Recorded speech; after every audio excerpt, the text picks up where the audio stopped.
And so the I.R.A. decided to go after Thatcher and try to assassinate the Iron Lady and wipe out her entire government, partly just personal. I mean, for them, it was actually very personal because, and so the I.R.A., to try to kind of gain the political initiative and set the agenda, they felt that, one bomb in London was worth, in terms of, public relations and public impact, was worth 100 bombs in Belfast. Then she left the bathroom and was sitting in an armchair in her suite when the actual detonation happened, and this avalanche came right down. And so she was saved in a sense by having just left the bathroom by a fluke of just 2 minutes of timing. Thank you very much for joining me, Rory. I appreciate you taking the time. Can you do us a bit of a favor? Can you give us an idea a little about your background and about your latest book, Killing Thatcher? I'm a journalist. I've been with The Guardian, the British Guardian newspaper, for most of my career. And most of that time I've been a foreign correspondent, reporting from the Mediterranean, Africa, Latin America, and the United States. But they sent me back they appointed me Ireland correspondent in 2018, which was quite a strange appointment for me because it was a homecoming. I'm from Dublin originally, and so I found myself back here, reporting on Ireland for the first time in my professional life in the south of Ireland. And while here, I kind of stumbled across this story of the Brighton bombing, which was kind of, in a sense, hiding in plain sight. A very familiar story for people, who grew up in the 1980s in Ireland and England. And, it's while I was doing the day job, I came across the fact that the man convicted of planting the bomb, Patrick Magee, had written a memoir called Where Grieving Begins. This was about 4 years ago. And I was interviewing him for The Guardian to do an article about it. And in preparing for that interview with him, thinking it would just be one article, but I started reading around the Brighton bombing, the I.R.A. attack. And I just realized that there's so much there that I'd never heard of. I thought I kind of knew it. It was just such a well-known event. And this things jumped out at me. So all the stuff that I hadn't known, or if I had never known it, I'd forgotten it. And it struck me as this is an amazing and largely untold story. And so I thought, well, to do justice to it, I couldn't do it in one article. It had to be a book. Okay, very good. Yeah, very interesting. I was going to ask you, can you, just for the listeners, for anyone who might know, can you provide maybe a little bit of a context for the bombing itself, which happened in '84? So the Troubles were well underway. At that stage, I think Margret Thatcher had already developed a kind of like a particularly kind of adversarial relationship with the I.R.A. Maybe hence their enthusiasm to get her. Can you provide like a tiny bit of a context for kind of Sure. when the bombing took place? Sure. So by 1984, the Troubles, which is that strange euphemism we use to describe the conflict in Northern Ireland, had been underway for 15 years, and about 2,000 people had died. It was a grim, bloody stalemate by then. It was clear that the I.R.A. was not going to be able to push the Brits, as they would put it, into the sea. But also it was equally clear that the British security forces were not going to win a kind of a military victory against the I.R.A. So we had this really a grim stalemate. And so the I.R.A. decided to go after Thatcher and try to assassinate the Iron Lady and wipe out her entire government, partly just personal. I mean, for them, it was actually very personal because they blamed Thatcher for the fact that in 1981, 10 Republican prisoners starved themselves to death on hunger strike in the Maze prison in Belfast, seeking political status. And Thatcher had refused to bend on this point. And so, they became martyrs, and she became a demon, really, in Irish Republican circles. And so there's a sense of a desire for revenge. Also, by assassinating the prime minister, that would have completely scrambled up the strategic calculus of the Troubles. I mean, it could open up new possibilities of, firstly, the British might have a huge kind of backlash against the I.R.A. and so on, but then that somehow that this could, though, the IRA could kind of feed off of this. And so it was a bit of a, in some ways, a Hail Mary pass as well. Like they thought maybe this could just change things and break the stalemate. I see. Okay, very good.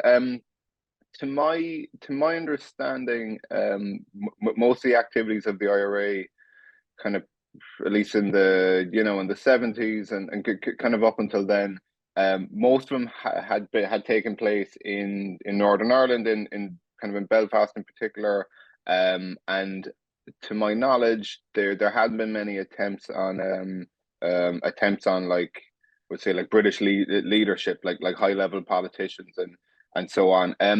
Had there been any kind of real plans or like close attempts on British political figures up until now, or up until then, excuse me? In many ways, this was a complete departure for the IRA in terms of the ambition and scale of the operation, because up until 1984, there had been attacks on political figures. In fact, a rival Republican group, the Irish National Liberation Army, the INLA, had assassinated I.R.A, a British MP and a close ally of Margret Thatcher, in 1979, just before she became Prime Minister. They planted a car bomb, which killed him. It blew up in the car park of the House of Commons. That was then followed. Some people think the IRA felt somewhat upstaged by the fact that this kind of smaller sister Republican organization had scored such a high profile hit. So the IRA, later the summer of 1979, they assassinated Lord Louis Mountbatten off the coast of County Sligo with members of his family.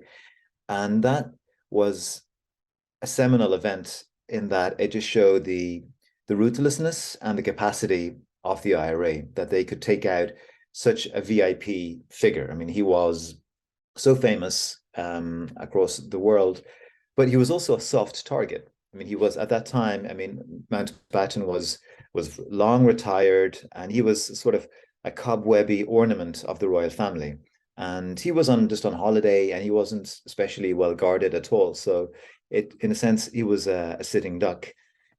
Whereas going after a sitting prime minister, and not only sitting prime minister, but Margaret Thatcher, the Iron Lady herself, was a complete step up in terms of the ambition and the implications of the attack. Because what they were hoping to do was not just kill her, but wipe out half of her government along with her and decapitate the government.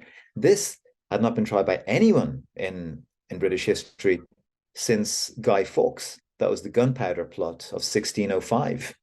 That bomb didn't even go off. And yet to this day, I mean, that attempt to blow up the House of Parliament is vividly remembered by, or recalled by British school children. So what the IRA were trying with the Brighton plot was a complete departure, and yes, in British history and for the IRA themselves.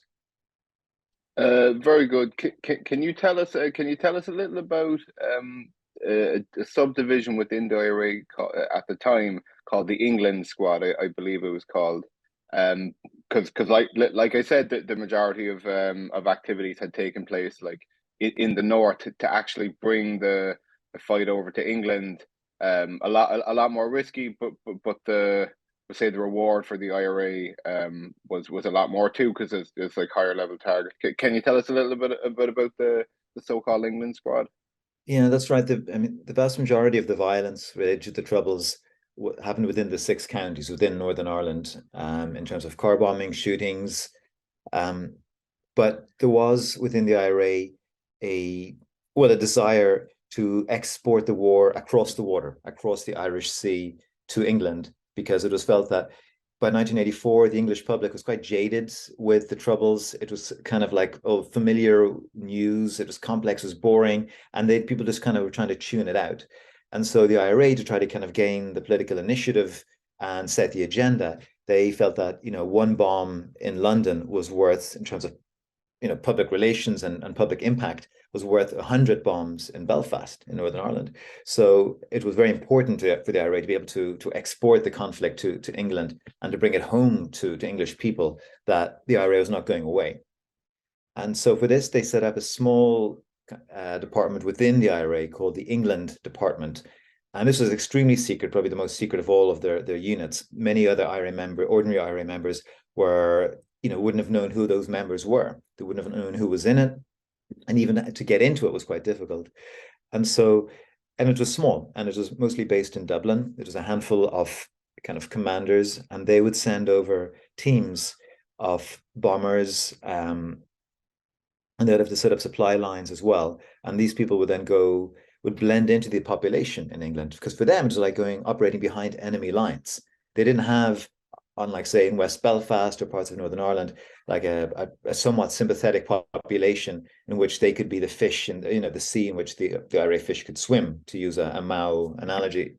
And so in England, it was much harder for them to operate there, and so the stakes were higher. And that was why, for the Brighton plot, in the end, there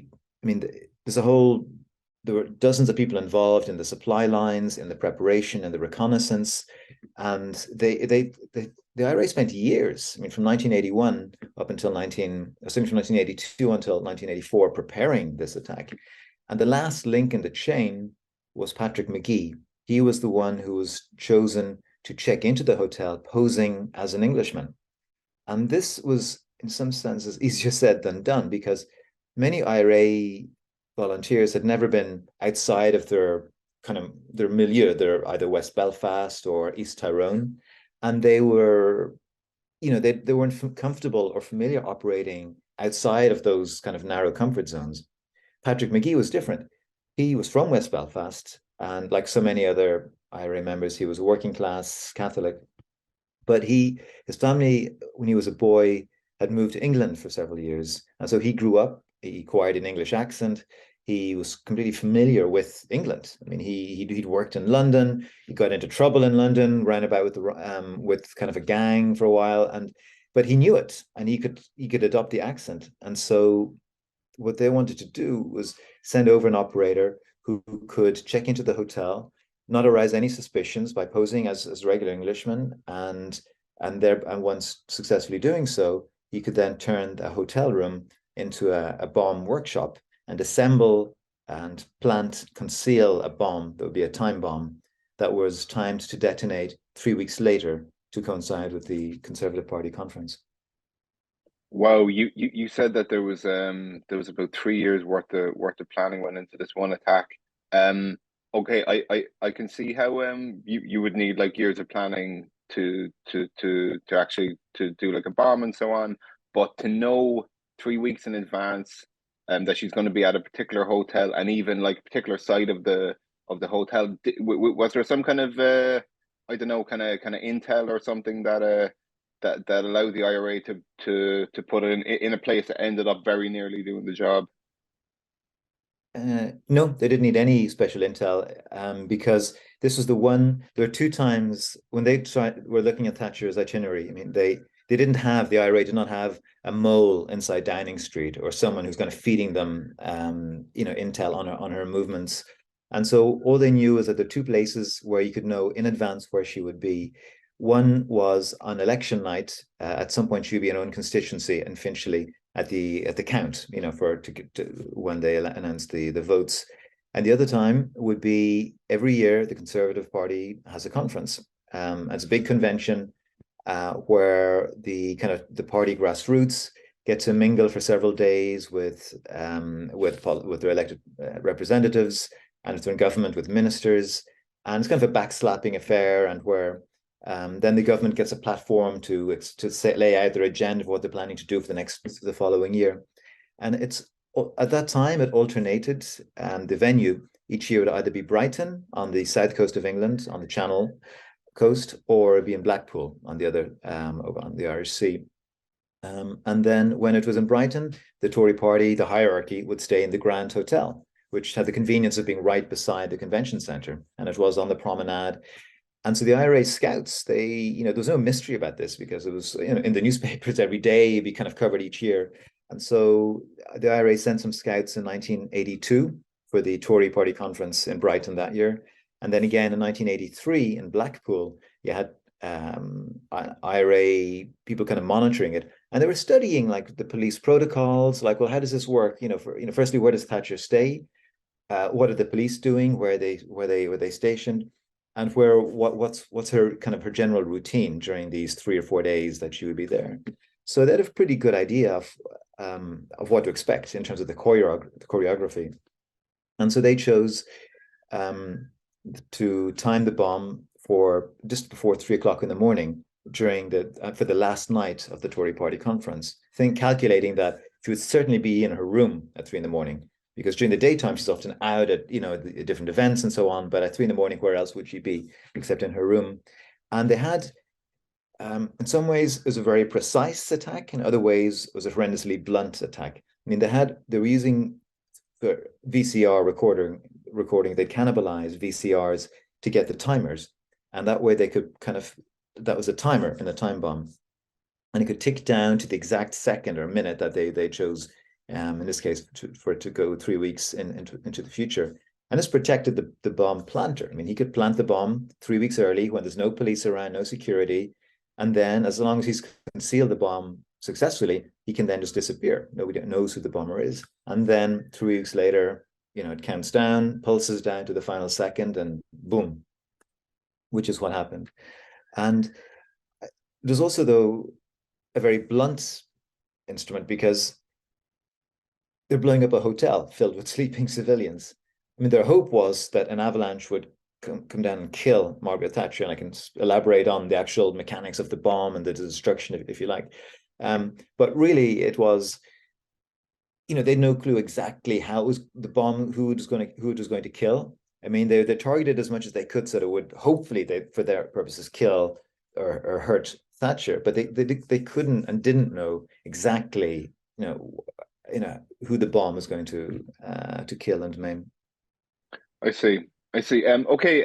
It's funny. I think about maybe a month and a half ago, or a couple of weeks ago, a famous figure among the Troubles named Scappaticci, who was better known as Steak Knife, for anyone who doesn't know, was basically a mole in the I.R.A., but was like unbelievably successful. He was the head of security. It was actually his job to find rats, and he was a rat. So I mean, given like the amount of moles and rats that the British intelligence had in the I.R.A., was there any indication to the British intelligence that there was a bomb coming, there was an attack on Margaret Thatcher coming? Any rumblings at all that they knew about? Not really is the answer. That Scappaticci, I think, was already, feeding the British intelligence by then. But the Brighton operation, because it was within the England department, so this kind of smaller part of the I.R.A., and the operation was kept very, very tight, to use that terminology, because, they were aware of leaks and informers. And so they decided to kind of minimize the amount of people who knew about it. And so there was very little kind of intelligence chatter, if you like, because for example, the I.R.A. had considered the top brass to alert the volunteers just before the attack to say, hey, lads, there's something big about to happen. Everybody lie low, because this could well incite a huge British backlash, the mass arrests, etc. So lie low. They thought about doing that, sending out that warning, and then they decided not to, in case it would alert the British to the fact that something big was about to happen. So the I.R.A. took that risk to actually to kind of keep the information very exclusive. There was a few months before the bombing an indication the Thatcher security heard that there might be some sort of attack or she may be targeted, but they'd no clue where, when, or how. And so they thought the likeliest target would have been on her route from number 10 Downing Street to Westminster, where she would shuttle, almost every day. It's just, I don't know, about half a mile. And so they checked the drains and the routes, but they found nothing. So come October 1984, there was nothing. There was no warning of any, or no detail of any warning of an attack. So in a sense, the intelligence agencies were caught with their pants down. I see. Yeah, it sounded very secretive, right? Just briefly, can you talk us through a little bit of how close they actually came? Because after reading a portion of the book, it's clear that they came they came like insanely close. She was unbelievably lucky, you know. Yes, because the, in a sense, the genius of the bomb, if to use that term, was that the bomb itself, in a way, wasn't really the weapon. I mean, the bomb was planted on the sixth floor, and Margaret Thatcher's suite in the Napoleon suite was on the first floor. Now the bomb itself wasn't huge. I mean, it was about some between 30 or 100 pounds of explosives, but it wasn't. Um, what it did when it detonated, it obliterated the immediate rooms around it on the sixth floor. But what the real damage it did is that it then exploded upwards, up to the eighth floor where the roof was, punctured a hole through the roof, and there it toppled a huge Victorian chimney stack of 5 tons of masonry, which then kind of tumbled down through the heart of the hotel. And it was like, the way I described it, as like a homicidal guillotine, or like a lift shaft just going down and taking out one room after another, bang, bang, bang, bang. And that was the weapon, in a sense, that of the hotel itself was became the instrument of destruction. And where it fell was it just swiped Margaret Thatcher's suite, and it actually quite badly damaged the bathroom, and she was still awake, being a workaholic. She was still working at 3 o'clock in the morning, and she had just used the bathroom 2 minutes before detonation. But then she left the bathroom and was sitting in an armchair in her suite when the actual detonation happened, and this avalanche came right down. And so she was saved, in a sense, by having just left the bathroom by a fluke of just 2 minutes of timing. But even then, even sitting in her armchair, she could have died right there, because the where it actually began to fall at the chimney stack at one point was directly above her suite. But for reasons of geometry and physics, the avalanche kind of swerved somewhat. And so instead of taking out the rooms that would have led directly to her, it actually swerved slightly and took out all the adjacent rooms, kind of going down and the next thing. And that's what saved her. It was a complete fluke. Yeah, wow, it was so close. I heard that even if she'd been standing near the bathroom, the shrapnel and stuff coming off it would have ripped her to shreds. Just one last thing before we go. One of the more infamous kind of things to come out of this bombing was the statement that the IRA put out the next day. It famously contained the phrase, "Today we were unlucky. But you need to be lucky always. We only need to be lucky once." Can you tell us a little about that? Yeah, so it was a very kind of taunting phrase, and it's um, it was a warning, that we're going to come after you again, and it succeeded in that. I mean, Margaret Thatcher herself, uh, believed that they would try again, and that at some point she thought they may well get her. And she confided this to friends privately, that she expected that they may well get her in the future. And so subsequent to the attack, although she's very, in public, I mean, she's very brave, very defiant, and unshaken by the attack. But in private, she was much, she was a human being, and it did affect her in some ways. I mean, for example, after the attack, she took to having a little torch in her handbag, so that if ever she was in a place where there was a bombing and the lights went out, she at least would have a torch. Also, she preferred then to have when she was sleeping, to have the door slightly ajar, again in case you had to try and make a getaway or whatever. So it affected her in that way. I mean, I was told about the phrasing of that about being lucky, that Muammar Gaddafi, the Libyan dictator at that time, I mean, the I.R.A. were trying to regenerate links with him to get weapons and supplies. Now Gaddafi was extremely impressed by the Brighton attack. I mean, he had his own reasons to resent Thatcher, who was an ally of Ronald Reagan. So he was extremely hostile to Thatcher. And so the I.R.A. was, in a sense, was for them was like their calling card. Look what we can do. We can reach your enemies, for our own reasons. But Gaddafi, he didn't like I was told, the use of this, the we only need to be lucky once. Apparently, he took umbrage at this. He thought it trivialized what was a great historic blow against colonialism. And so he complained to an I.R.A. envoy in Tripoli that, yeah, this is, I don't know, like tacky. He just wasn't into it. That said, he kind of forgave the terminology, and he subsequently did send enough explosives to the I.R.A. to make 1,000 Brightons potentially.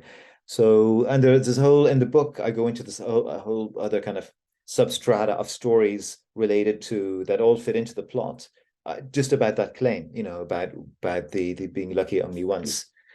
So I hope people do read it, and they'll see. I don't want to, give too much away now, but it's, it spins off in so many different directions. Very good. I think I'll let you go. Thank you very much for joining me and telling us about the book. Very, very interesting insights into it. Like I said, I'm doing the book on Audible at the moment, so I'd recommend it to anyone. Very well put together. Can you just remind us what it's called and where you can get it? In the United States, the title is There Will Be Fire. In the UK, it's called Killing Thatcher. And yeah, all good bookshops, Amazon. It's published by HarperCollins, and in the US by also by Random House. So you can Google it and you can find it. Fantastic, and I'll put the link. If anyone's watching on YouTube or on podcast, I'll put the link below. Again, Rory, thanks very much for joining me. I appreciate it, and well done on the book. I hope it sells very well, because it deserves it. It's excellent. No, I've enjoyed this. Thanks, John, if you're interested. Appreciate it.